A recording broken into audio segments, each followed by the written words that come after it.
উনি আমাকে একটা চ্যালেঞ্জ করছিলেন, আমি চ্যালেঞ্জটা অ্যাকসেপ্ট করছিলাম, উনার 31 দফা থেকে পড়ে শুনাইলাম এবং উনি এটা স্পষ্ট অস্বীকার করছে যেটা এরকম কিছু নাই, পারলে দেখান। এই যে পারলে দেখাইলাম। আপনারা স্থানীয় সরকার নিয়ে যে ধরনের কমিটমেন্ট করছেন ওই ধরনের কমিটমেন্ট ব্রেক করছেন। আপনারা মানবাধিকার কমিশনের যে ধরনের কমিটমেন্ট করছেন ওই ধরনের কমিটমেন্ট ব্রেক করছেন। আপনারা দুর্নীতি দমন কমিশনের যে ধরনের কমিটমেন্ট করছেন ওই ধরনের কমিটমেন্ট ব্রেক করছেন। আপনার 31 দফা, শুধু 31 দফা না, আমাদেরকে ভাই একটু চ্যালেঞ্জ করলে বুঝে শুনে করেন। সেই জায়গাগুলো বিএনপি কিন্তু স্পষ্টভাবে বলছে না, মাঝখানে জনগণকে একটু ঘুম পাড়ানির গল্প করে নিয়ে চলে যাচ্ছে আগামী নির্বাচনের দিকে।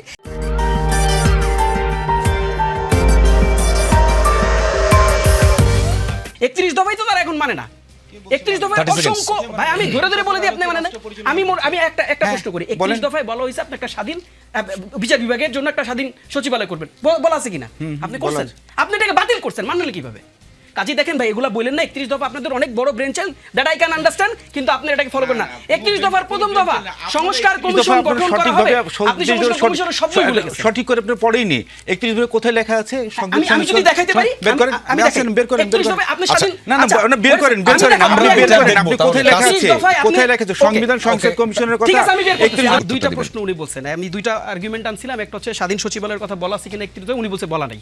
আমি পড়ে শোনাই 31 দফার 10 নম্বর দফা, সেখানে আমি জাস্ট পার্টটা পড়ে শোনাই। জুডিশিয়াল কমিশন গঠন করা হইবে, এটা বলা হয়েছে অধীনস্থ আদালত সমূহের নিয়ন্ত্রণ ও শৃঙ্খলা বিধান সুপ্রিম কোর্টের উপর ন্যস্ত হইবে। বিচার বিভাগের জন্য সুপ্রিম কোর্টের নিয়ন্ত্রণাধীন একটি পৃথক সচিবালয় থাকবে। ভাই কে বলছে? আমি একেবারে আপনার থেকে তার 31 দফা থেকে পাঠ করতেছি। আর 1 নম্বর দফা, দি মোস্ট ইম্পর্টেন্ট দফা, তাদের দেওয়া শব্দ সংস্কার, তারাই বলছে, আজকে থেকে কত বছর আগে বলছে স্বাধীন সংস্কার কমিশন গঠন করা হইবে।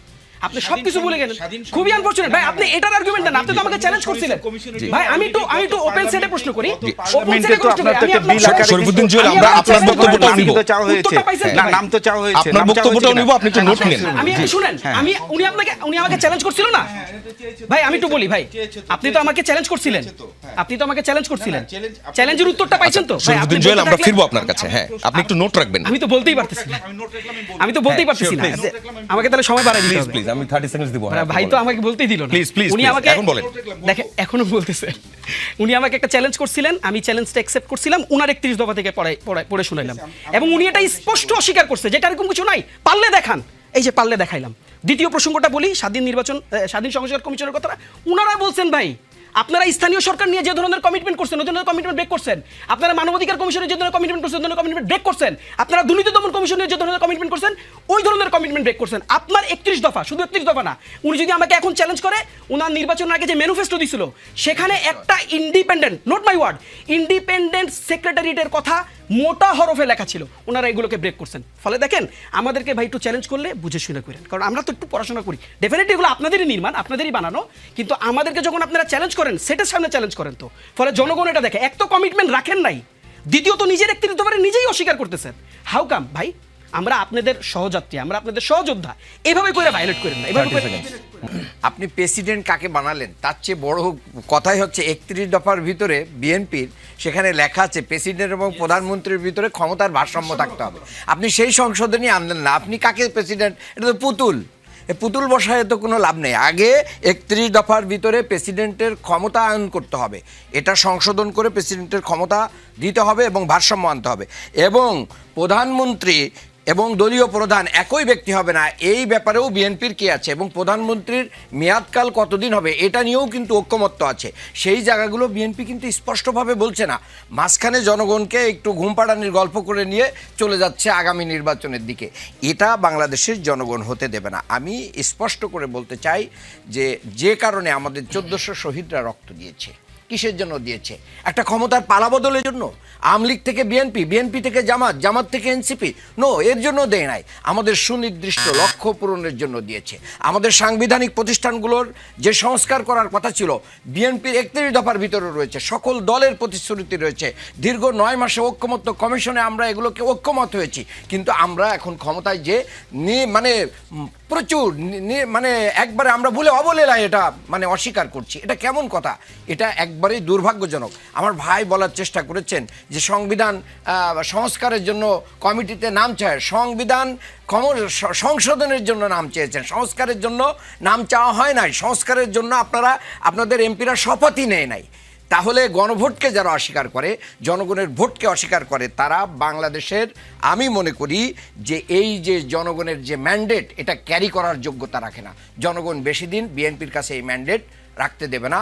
তাই আমাদের নেতা ডাক্তার শফিকুর রহমান সারা বিভাগীয় শহরগুলোতে মানে জনগণের সাথে যে এই কথাগুলো বলে আবার নতুন করে আন্দোলনের কর্মসূচি দেবে, সেই আন্দোলন, ঐক্যবদ্ধ আন্দোলন প্রতিহত করার ক্ষমতা বিএনপি থাকবে না। প্রেসিডেন্ট আসলে পরবর্তীতে কে হবেন, এটার চাইতে সবচাইতে বড় বিষয় হচ্ছে প্রেসিডেন্ট এবং প্রধানমন্ত্রীর মধ্যে ক্ষমতার যে ভারসাম্য।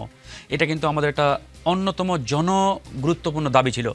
যখন আমরা বিএনপি সহ একসাথে যুগপৎ আন্দোলন করি, ওই আন্দোলনে আমাদের অন্যতম যে দাবিগুলো নিয়ে আমরা আসলে পর্যালোচনা যখন শুরু করলাম, তখন এই বিষয়টা কিন্তু সামনে আসছে। আজকে দেখেন, এদেশের জনগণের ভ্যাট ট্যাক্সের টাকা দিয়ে রাষ্ট্রপতি মানে আপনার ওই পালন করার কি দরকার? রাষ্ট্রপতিকে পালিত করার তো কোনো প্রয়োজন নাই আমাদের, যদি না তার রাষ্ট্রের গুরুত্বপূর্ণ কাজে কোনো ইনভলভমেন্ট না থাকে। এই জন্যই বলা হয়েছে যে প্রেসিডেন্ট এবং প্রধানমন্ত্রীর মধ্যে ক্ষমতার ভারসাম্য নিয়ে আসতে হবে। এখন তো আসলে ক্ষমতার কোনো ভারসাম্য নেই, মানে একমুখী ক্ষমতা, সব ক্ষমতার একমাত্র মালিক প্রধানমন্ত্রী, যেহেতু আমরা সংসদীয় গণতন্ত্রের মধ্যে রয়েছি। তো এই জিনিসটার মধ্যে আসলে আমাদের হাত দিতে হবে, যেহেতু এখন নিরঙ্কুশ সংখ্যাগরিষ্ঠতা রয়েছে বিএনপির এই কাজগুলো করতে গেলে কিন্তু খুব বেশি বাধার সম্মুখীন হতে হবে না, বা কোনো বাধাই তাদের পেতে হবে না, ব্যাগ পেতে হবে না। বিএনপি চাইলে খুব অল্প সময়ের মধ্যে তারা কিন্তু তাদের সেই ব্রুট মেজরিটি দিয়ে তারা এই কাজগুলো করে ফেলতে পারেন। এখন তারা আসলে দেখা যাক, তারা তো বলছে যে তারা করবে, এখন তাদের কথার উপরে আমরা আস্থা রাখছি, একবারে এর আস্থা রাখবো না এটাও বলছি না, আবার আস্থা কতদিন রাখবো এটা কিন্তু একটা বড় প্রশ্নের বিষয়। ইতিমধ্যে 6 মাস মানে অলরেডি কিন্তু ডান। এই 6 মাসের মধ্যে আসলে কতটুকু অগ্রগতি হয়েছে, কতটুকু অবনতি হয়েছে, আপনাদের সঙ্গে এই বিষয়গুলো নিয়ে কোনো আমরা ডিসকাশন এই বিষয়গুলো আমরা সরকারকে বারবার পরামর্শ দিচ্ছি। আমাদের জায়গা থেকে এখন তো আমরা পরামর্শ দিব, আমরা তো আর সরকারকে বাধ্য করতে পারি না, যেটা করতেই হবে। কারণ আমরা আমাদের যে স্টেক সরকারের কাছে, ওই স্টেক থেকে আমরা আসলে বাধ্য করার মতো মানে অবস্থান নেই। মানে আপনাদের কি মনে হয়, ফিলিংটা কি, মানে না এখন পর্যন্ত যদি সময় হয়, আচ্ছা ডক্টর মান্নানের প্রশ্ন না, এটা আসলে এই যে জোটের বিষয়টা আসলো, জোট কিন্তু অ্যাকচুয়ালি এখন ওই অর্থে নেই। আপনারাও কিন্তু জোট বলে না, একটা দল বেরিয়ে গেছে। আপনাদের যেটা আছে এটা কি 11 দলীয় জোট না ঐক্য? 11 দলীয় ঐক্য, মানে আপনারা জোট নাম দেন না, কেন দেন না? একটা দল তো বেরিয়ে গেছে। প্লিজ প্লিজ, একজন বেরোয় গেছে, মনে করেন Let me এটা তার finish. স্বাধীনতা। জি। এটাই বলছি, মানে আপনার দল এখান ভাই, থেকে ফিরে আসবে শেষ কিনা? করি। এই নির্বাচনে কোনো জোটবদ্ধভাবে নির্বাচন হয় নাই, না জামাতের নেতৃত্বে জোটবদ্ধভাবে হয়েছে, না বিএনপির নেতৃত্বে। যেটা হয়েছে নির্বাচনী ঐক্য কিংবা সমঝোতার মধ্য দিয়ে। সমঝোতা আর জোট ডিফারেন্ট জিনিস। এর আগে আপনারা ছিলেন 20 দলীয় জোট, বিএনপি সহ। আওয়ামী লীগের নেতৃত্বে ছিল 14 দলীয় জোট বা মহাজোট, তাই না? এই অর্থে কিন্তু আপনি বলতে পারবেন না। এখন আমি যদি প্রশ্ন করি আপনাকে যে বিএনপির নেতৃত্বে কয় দলীয় জোট, আপনি নিজেও বলতে পারবেন না। পারবেন? উনি বলুক যে বিএনপির নেতৃত্বে কয় দলীয় জোট এখন ক্ষমতায়, বলেন তো ভাই। পারবেন না। তাহলে এটা কি রকম জোট? সালাউদ্দিন আহমেদ সাহেব, উনি কিন্তু সালাউদ্দিন ভাই কিন্তু তখনই কিন্তু একটা নোট অফ ডিসেন্ট কিন্তু উনি দিয়ে রেখেছিলেন। তার মানে বিএনপি দলীয় প্রধান এবং প্রধানমন্ত্রী একই ব্যক্তি হতে পারবেন না, সে জায়গায় আমাদের নোট অফ ডিসেন্ট দেওয়া আছে। এটা হলো নাম্বার 1 প্রশ্ন। দ্বিতীয়ত হচ্ছে আপনার এখানে যে প্রশ্নটা আপনি এসেছেন যে প্রধানমন্ত্রী এবং রাষ্ট্রপতি ক্ষমতার ভারসাম্য, হ্যাঁ এটা আছে। এখন কথা হলো যে প্রধানমন্ত্রী, এখন যে প্রেসিডেন্ট নতুন যিনি বাংলাদেশের রাষ্ট্রপতি যিনি হবেন ভোটের মাধ্যমে, অবশ্যই দেখুন একটা কথা, একটা আপনাদের উদ্দেশ্যে একটা কথা আমি অত্যন্ত পরিষ্কারভাবে বলতে চাই। 17টি বছর পরে বাংলাদেশের মানুষ একটি সংসদীয় সরকার, একটি গণতান্ত্রিক সরকার একটি পেয়েছে। সংসদীয় গণতান্ত্রিক সরকার কিন্তু 17 বছরের, সেটা কিন্তু 6 মাসের মধ্যে আপনি 17 বছর সকল জলাঞ্জলি মনে করেন যে মিরাকলের মতো পরিষ্কার করে একদম পুরো সাফ করে ফেলবে। সেই মাত্র সংসদের মাত্র 2টি অধিবেশন গিয়েছে। 2টি অধিবেশনে যেই জিনিসগুলো একেবারে ম্যান্ডেটরি, মানুষের নাগরিক মৌলিক অধিকারগুলো অক্ষুণ্ণ রাখা, মানুষকে কীভাবে তাদের বাক স্বাধীনতা রক্ষা করা এবং পাশাপাশি মানুষের ন্যায় বিচার নিশ্চিত করার যে জিনিসগুলো মৌলিক বিষয়গুলো আছে। মাননীয় আমাকে বলতে দেন, আপনি আবার আসবেন বলতে। হ্যাঁ, না প্রশ্ন করে তো সেই জায়গাতে এসে কিন্তু আমরা কিন্তু আমাদের মাননীয় প্রধানমন্ত্রী উনি কিন্তু বিরামহীনভাবে কিন্তু কাজ করে যাচ্ছে। জুলাই সনদ বাস্তবায়নের জন্য বাংলাদেশ জাতীয়তাবাদী দল বিএনপি তারা অক্ষরে তারা পালন করার জন্য তারা পরিকল্পবদ্ধ এবং তারা সংকল্পবদ্ধ। মাননীয় প্রধানমন্ত্রী বারবার বলেছে সময় দিন, মাত্র তো 6টি মাস গেছে, মাত্র 6 মাস গেছে। গণভোট, জুলাই সনদ এবং গণভোটের আলোকে সংবিধানে কিন্তু কিছু জিনিস কিন্তু লেখা আছে। একটা কথা কিন্তু 30 সেকেন্ড আরো বলবেন। হ্যাঁ, একটি রাজনৈতিক দল যখন তারা যদি গঠনের জন্য তারা যদি নির্বাচিত হয়, সেই রাজনৈতিক দলের যে ম্যানিফেস্টোটা আসবে, সেই ম্যানিফেস্টোটার আলোকে কিন্তু তারা কিন্তু দেশ পরিচালনা করবে। এটা কিন্তু জুলাই সনদের মধ্যে কিন্তু স্পষ্ট করে কিন্তু লেখা আছে। গণভোটে ভোট দিয়েছিলাম, এটা প্রধানমন্ত্রী ভোট চেয়েছেন, কিন্তু ভোট দিয়েছেন কিনা তা কখনো বলেন নাই। এবং সালাউদ্দিন সাহেবকে বলতে হবে আমরা ভোট দিয়েছিলাম। যদি ওনারা ভোট দিয়ে থাকেন, বিএনপি যদি এটা বলতে পারে, তাহলে এটা জনগণের সামনে সংসদে দাঁড়িয়ে বলুক, জনগণ মানবে যে ভোট দিয়ে ওনারা কথা রাখেন নাই। সুস্পষ্ট। আপনারা কাজেই আন্দোলনের এর ডাক চেয়ে দিচ্ছেন বেশি- কেন? অথবা না, এই যে আমরা প্রস্তুতি আমরা নিতে বলছেন কেন? আন্দোলনের ডাক দিচ্ছি এই জি, কারণে 30 সেকেন্ড, এটা জনগণের আকাঙ্ক্ষার একটা জায়গা।